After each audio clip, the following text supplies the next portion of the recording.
Good morning, champions. This is Professor R. Surendran from Government College of Technology. I am having my technical champion Alvin along with me. இப்போ நம்ம என்ன பார்க்க போறோம் அப்படின்னா engineer mechanics அப்படின்னு ஒரு சப்ஜெக்ட்டை வந்து நம்ம இது பண்ண போறோம், இனிஷியேட் பண்ண போறோம். என்னன்னா இன்ஜினியர் மெக்கானிக்ஸ் அப்படின்னா நம்ம இன்ஜினியர் மெக்கானிக்ஸ்ல இடம் பிடிச்சவர் யாரு அப்படின்னு பார்த்தீங்கன்னா இன்ஜினியர் மெக்கானிக்ஸ் நம்ம படிக்கணும் அப்படின்றதுக்கான காரணமே வந்து நியூட்டன் தான் அப்படின்றது தெரிஞ்சுக்கலாம். ஸோ நியூட்டன் வந்து ஃபர்ஸ்ட் மோஷனை பற்றிலாம் கொஞ்சம் ஆராய்ச்சி பண்ணிட்டு இருந்தப்ப அவர் சில லாலாம் சொல்லியிருக்காரு. அதில் முக்கியமாக புகழ் பெற்றது 3 லா அப்படி இருக்கு. ஸோ ஃபர்ஸ்ட் லா வந்து எதை பற்றி பேசுனாங்க அப்படின்னு யாராச்சும் கேட்டாங்கன்னா இனர்ஷியா பற்றி பேசுச்சு அப்படின்னு சொல்லுவாங்க. செகண்ட் லா வந்து எதை பற்றி பேசுனாங்கன்னா ஃபோர்ஸ் டியூ டு மொமெண்டம் அப்படின்வாங்க. தேர்ட் லா எதை பற்றி பேசினா ரியாக்டிவ் ஃபோர்ஸ்.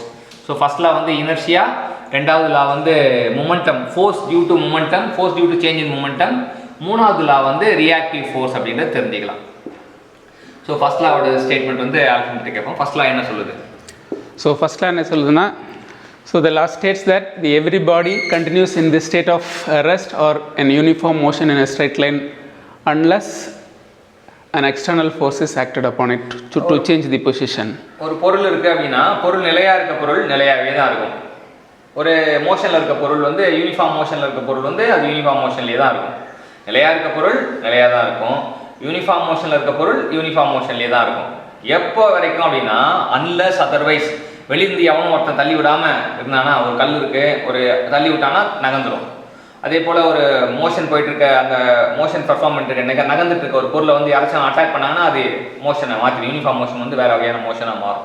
ஸோ இது என்னென்னா அந்த நிலைத்தன்மையை சொல்லப்பட்டது தான். நிலைத்தன்மையோ இல்லை யூனிஃபார்ம் மோஷனோ வந்து அப்படி நீடித்து இருக்கும். நிலைத்தன்மையும் அப்புறம் யூனிஃபார்ம் மோஷன் நீடித்து இருக்கும் அப்படின்னு சொன்னது தான் வந்து இந்த நியூட்டன் ஃபர்ஸ்ட் லாவோட இது. நமக்கு இங்கே வந்து அந்த இனர்ஷியா அப்படின்னா வந்து எதிர்ப்பு அப்படின்னு அர்த்தம். இனர்ஷியா அப்படின்னா எதிர்ப்புன்னு அர்த்தம். எதிர்ப்பு இப்போ ஒரு சின்னதாக ஒரு மாஸ் இருக்குது, சின்ன கல் இருக்குது, பெரிய கல் இருக்குது. எந்த கல்லை நகர்த்துறதுக்கு சிரமமாக இருக்கும்? பெரிய கல் தான் நகர்த்துறதுக்கு சிரமமாக இருக்கும். ஸோ பெரிய கல் வந்து இனர்ஷியா அதிகமாக இருக்குது அப்படின்றது, எதிர்ப்பு அதிகமாக இருக்குது. சின்ன கல் வந்து எதிர்ப்பு கம்மியாக இருக்குன்னு தெரிஞ்சுக்கணும். அதுதான் நியூட்டன் ஃபர்ஸ்ட் லா வந்து நம்ம கற்றுக்கிட்டது. நியூட்டன் செகண்ட் லா என்ன சொல்லுதுன்னா, the rate of change of momentum, the force is directly proportional to the rate of change of momentum. So F is directly proportional to d by dt of m into v or mu. So this is momentum. So rate of change of momentum with respect to time தான் வந்து force இருக்குன்னா அப்போ F equal to ma அப்படின்றது அவர் ஃபைனலாக derive பண்ண formula. Third law of motion. So third law of motion, the force of action and reaction between bodies in contact have same magnitude and same line of action but opposite in direction.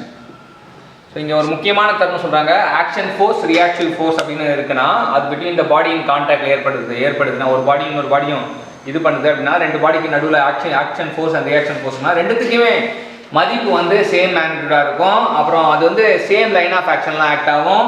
அப்புறம் அதோட திசை வந்து எதிர் திசையாக இருக்கும் அப்படின்னு தெரிஞ்சுக்கிட்டோம். So இது இன்னைக்கு இப்போ நியூட்டன் ஃபர்ஸ்ட் லா, Newton second law, Newton third law தெரிஞ்சுக்கிட்டோம். இப்போ அடுத்தது நியூட்டன் லா ஆஃப் கிராவிடேஷன் பார்ப்போம். அடுத்தது நியூட்டன் லா ஆஃப் கிராவிடேஷன் பார்க்க போகிறோம். இந்த நியூட்டன் லா ஆஃப் கிராவிடேஷனால் தான் இந்த உலகமே இயங்குது அப்படின்னு தெரிஞ்சுக்கலாம். இது உலகம் வந்து இப்போ நம்ம சூரியன் இருக்குது, அதுக்கப்புறம் வந்து எர்த் இருக்குது அப்படின்னா ரெண்டுத்துக்கு நடுவில் வந்து அந்த நியூட்டன் லா ஆஃப் கிராவிடேஷன் ஈடுபடுது. ஸோ சூரியன் ஒரு மாஸ் m1 அப்படின்னா எர்த் ஒரு மாஸ் m2 அப்படின்னா ரெண்டுத்துக்கு இடைப்பட்ட தூரம் r அப்படின்னா F proportional to m1 m2 divide by r square அப்படின்னு தான் கண்டுபிடிச்சாங்க. F inversely proportional to r square. தூரம் அதிகமாக ஃபோர்ஸு கம்மியாகிடும். இப்போ நம்ம பக்கத்தில் தான் நம்ம ரெண்டு பேருக்குள்ள ஃபோர்ஸ் அட்ராக்டிவ் ஃபோர்ஸ் நல்லா இருக்கும். நம்ம தூரம் போக நமக்கு அட்ராக்டிவ் ஃபோர்ஸ் கம்மியாகும். அது எப்போ எந்த அளவுக்கு கம்மியாகும்னா r ஸ்கொயர் தூரம் இதில் கம்மியாகும். அப்போ 2 மடங்கு தூரம் அதிகமாச்சுன்னா 4 மடங்கு கம்மியாகும். ஸோ அதான் வந்து F inversely proportional to r square அப்படின்னு தெரியும். அது மாஸ் அதிகமாக ஃபோர்ஸ் அதிகமாகும்.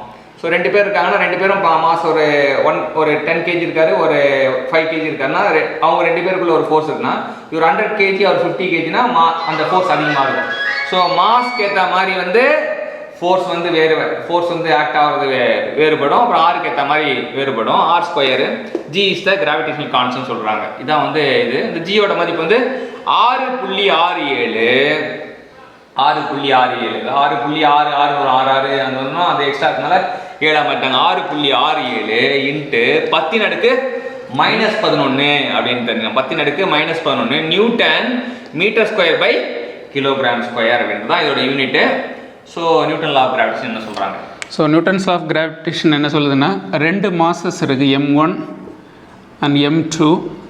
ஸோ ரெண்டுக்கு இடையில் உள்ள டிஸ்டன்ஸ் வந்து ஆறாக இருந்துச்சுன்னா the attractive force வந்து so this force is directly proportional to m1 and m2 divided by the r square. So force is directly proportional to m1 and directly proportional to m2 and inversely proportional to the r square.